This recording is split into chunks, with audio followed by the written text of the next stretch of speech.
cher Emmanuel, Monsieur le Président du Conseil du Togo, médiateur de l'Union africaine pour la région des Grands Lacs, Mesdames et Messieurs les représentants des chefs d'État et de gouvernement, Mesdames et Messieurs les représentants des Nations Unies, de l'Union africaine, des organisations régionales, Mesdames et Messieurs les partenaires techniques et financiers, Mesdames et Messieurs, je voudrais, au nom du peuple congolais, saluer la tenue de cette conférence ici à Paris, aux côtés du Togo, médiateur mandaté par l'Union africaine pour la région des Grands Lacs, et en étroite coordination avec les États-Unis d'Amérique, le Qatar et l'Union africaine qui accompagnent les efforts de médiation et de désescalade.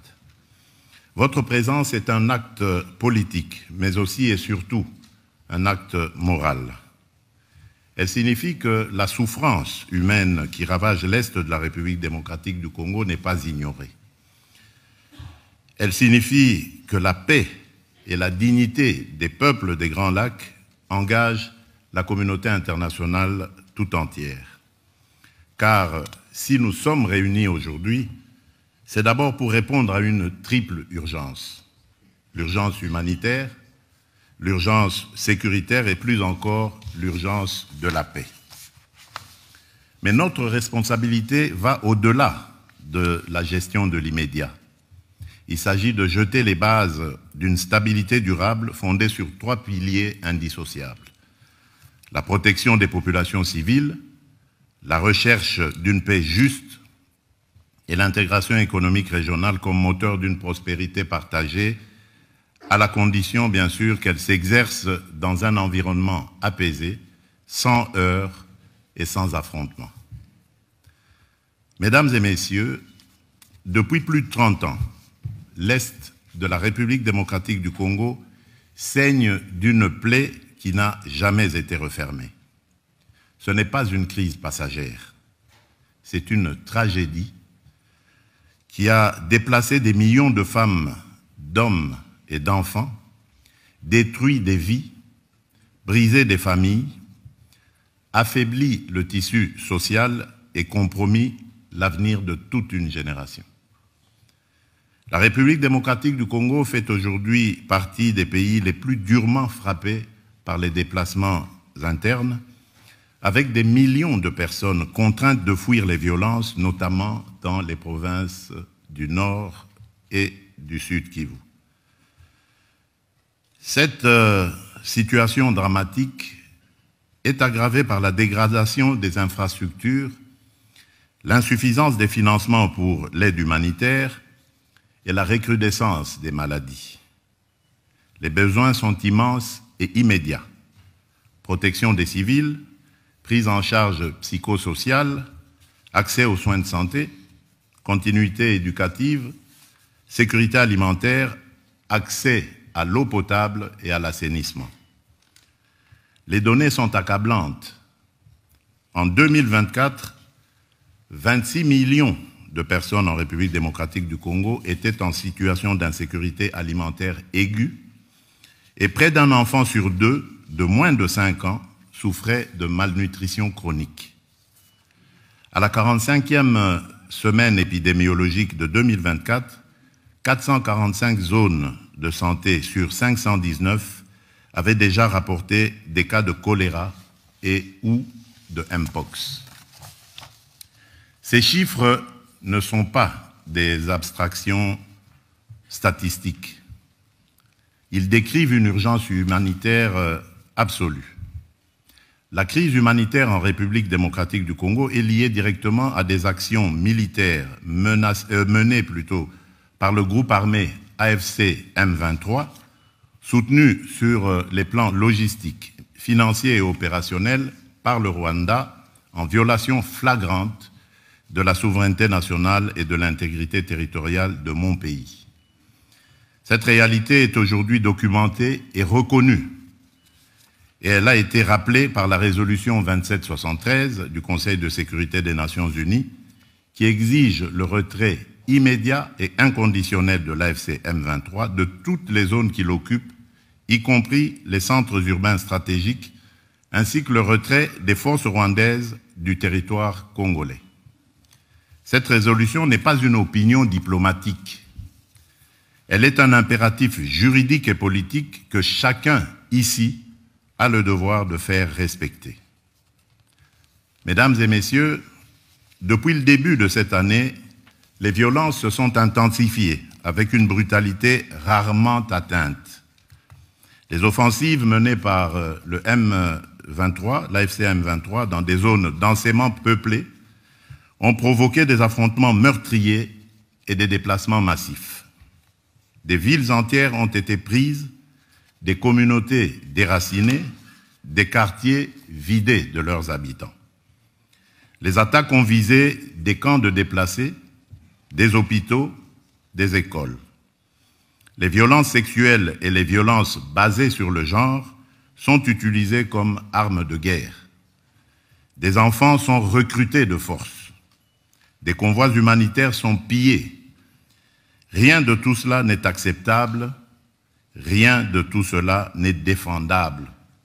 Rien de tout cela ne peut devenir la normalité d'une région à laquelle on demanderait de s'habituer à l'horreur. Les chiffres parlent d'eux-mêmes et ils sont insoutenables. Des millions de personnes déplacées, des foyers forcés à l'exil à répétition, des enfants privés d'école, des femmes mutilées dans leur corps et dans leur dignité, des épidémies de choléra, de rougeole, de mpox et des flambées de maladies infectieuses dans des zones où les structures sanitaires ont été détruites ou abandonnées. Nous sommes face à une crise humanitaire totale, sanitaire, alimentaire, sociale, psychologique, humaine. Je veux ici saluer celles et ceux qui, au prix du danger, continuent d'agir. Les équipes médicales, les humanitaires, les agents des agences des Nations Unies, les ONG internationales, les ONG locales, les structures communautaires, la société civile, les associations de femmes. À toutes ces femmes et à tous ces hommes qui prennent des risques pour sauver des vies, je dis aujourd'hui, la République démocratique du Congo connaît votre courage et elle vous en est reconnaissante. Mesdames et messieurs, la première responsabilité de l'État congolais est et restera la protection de sa population. Nous assumons cette responsabilité. Nous avons renforcé l'effort humanitaire national, notamment à travers la mise en place de la Caisse de solidarité nationale et de gestion humanitaire des catastrophes, destinée à canaliser de manière transparente les contributions internes et externes et à garantir que l'aide parvienne aux plus vulnérables. Aux côtés de l'État congolais, les agences des Nations Unies, en particulier le Haut Commissariat pour les réfugiés et le Bureau de la coordination des affaires humanitaires, ainsi que plusieurs organisations humanitaires dont le Comité international de la Croix-Rouge et Médecins sans frontières, se sont mobilisés pour apporter une assistance vitale aux personnes déplacées, blessées, exposées. Parallèlement, nous avons mobilisé nos forces armées afin d'assurer la protection de nos citoyens, tout en réaffirmant notre attachement au strict respect du droit international humanitaire, à la protection des civils, des infrastructures médicales et éducatives et du personnel humanitaire. À ce propos, permettez-moi de rappeler une exigence fondamentale. Le respect des conventions de Genève ne saurait être optionnel ni circonstanciel. Il doit redevenir une exigence universelle, non négligeable et non négociable. Mais nous savons aussi que, face à l'ampleur du drame, nos propres moyens ne suffisent plus. C'est pourquoi nous sommes ici, pour solliciter une mobilisation exceptionnelle. Je formule aujourd'hui devant vous 3 demandes et 3 offres. Ma première demande concerne l'accès humanitaire immédiat, sécurisé, garanti. Nous avons besoin de toute urgence de voies humanitaires sûres pour acheminer soins, nourriture, eau, abri et assistance psychologique aux populations prises au piège. À ce titre, je propose l'établissement d'un corridor humanitaire aérien strictement encadré, permettant le transport des médicaments, des denrées essentielles et la rotation du personnel humanitaire, y compris vers les zones actuellement les plus exposées. Ce mécanisme, placé sous la responsabilité conjointe des Nations Unies et des autorités congolaises, doit être un résultat concret de cette conférence. Ma deuxième demande est un plaidoyer pour un financement massif, rapide, traçable. Le plan de réponse humanitaire des Nations Unies pour l'année 2025 prévoyait une enveloppe de 2,24 milliards de dollars américains destinée à l'assistance vitale de plus de 20 millions de personnes en République démocratique du Congo, dans un contexte déjà marqué par la fragilité et les besoins chroniques, avant même la reprise des hostilités. Ce plan demeure sous-financé. Et chaque jour sans financement, ce sont des vies perdues. Je demande donc un engagement financier additionnel, ciblé, prévisible, qui permette de traiter les besoins vitaux, santé d'urgence, sécurité alimentaire, abri pour les déplacés, protection des survivantes de violences sexuelles, accès à l'eau potable. Ce financement ne doit pas être vu comme une aide ponctuelle, mais comme un investissement pour empêcher l'effondrement humanitaire d'une région stratégique pour la paix du continent. Ma troisième demande touche à l'alignement politique. Je souhaite que chaque partenaire ici présent, chaque État, chaque organisation régionale ou internationale s'engage à soutenir l'application effective de la résolution 2773 du Conseil de sécurité et à appeler clairement et sans ambiguïté au retrait de l'AFCM 23 des zones qui l'occupent et au retrait des forces étrangères non invitées du territoire congolais. Toute paix durable commence par la fin de l'occupation d'une partie du territoire congolais. Là-dessus, il ne peut y avoir ni double langage, ni compromis moral. En contrepartie, la République démocratique du Congo prend devant vous 3 engagements clairs. Premier engagement, reconstruire. Dès la fin des hostilités, nous lancerons un plan d'aide d'urgence pour la reconstruction du Nord Kivu et du Sud Kivu. Ce plan, que nous concevons comme un pacte national et international, intégrera dans une approche concertée, coordonnée et cohérente l'ensemble des programmes et projets destinés à la stabilisation, au relèvement et au développement durable des provinces affectées. Il visera à mobiliser environ 5 milliards de dollars à l'horizon 2026 pour la réouverture des écoles, la réhabilitation des centres de santé, la reconstruction des routes, le rétablissement des services sociaux essentiels et le retour digne des personnes déplacées. Il ciblera ainsi la sécurité alimentaire car nourrir une famille, c'est déjà commencer la paix. Ce plan sera coordonné, unifié et transparent. Aucun territoire ne sera abandonné, aucune communauté ne sera laissée en marge. Deuxième engagement, protéger les plus vulnérables et responsabiliser les auteurs. Nous allons renforcer notre cadre juridique relatif à la protection des déplacés et des victimes de catastrophes humanitaires, notamment par l'intégration en droit national de la Convention de Kampala de l'Union africaine et l'adoption d'un dispositif légal pérenne de financement de l'action humanitaire et de réduction des risques.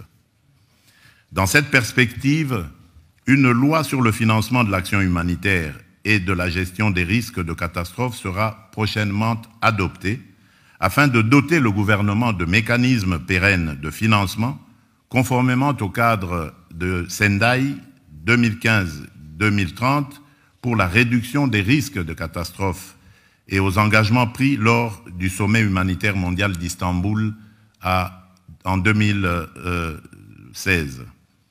Nous veillerons à ce que les survivantes de violences sexuelles soient reconnues comme victimes de guerre, accompagnées, soignées et réparées. Je tiens à rappeler que la redevabilité constitue une exigence fondamentale de la paix durable. Les administrations parallèles instaurées par l'AFC M23, les violations graves des droits humains et les atteintes aux civils ne resteront pas impunies. Des poursuites seront engagées dans le respect du droit international contre tous ceux qui se rendent coupables de crimes à l'encontre du peuple congolais. Troisième engagement, transformer la crise en levier de stabilité régionale. Nous ne venons pas seulement demander de l'aide humanitaire, nous venons défendre une vision politique. La paix durable dans les Grands Lacs ne sera possible que si la région choisit l'intégration économique et la prospérité partagée plutôt que le pillage et la prédation. L'avenir de la région ne peut pas être fait de trafics transfrontaliers illégaux d'or, de coltan ou de cobalt, alimentant des groupes armés.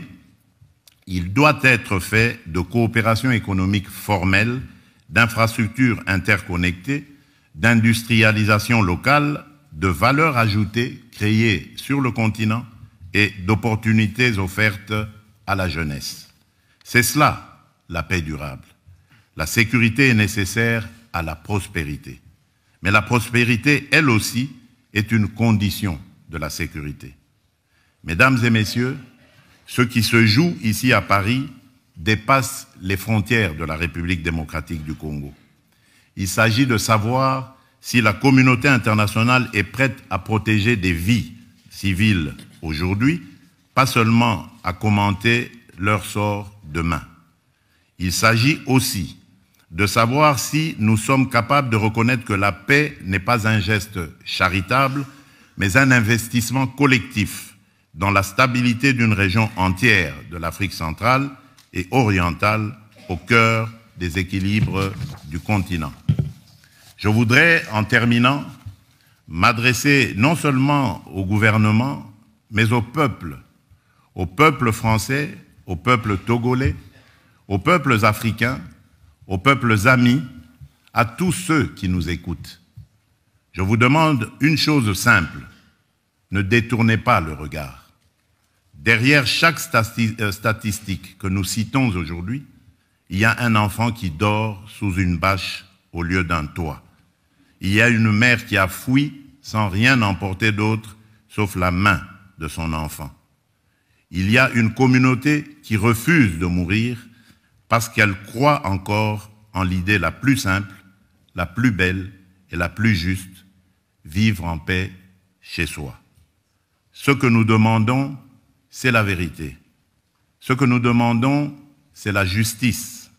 Ce que nous demandons, c'est la paix, une paix durable. La République démocratique du Congo prend ses responsabilités. Nous vous demandons aussi de prendre les vôtres. Je vous remercie.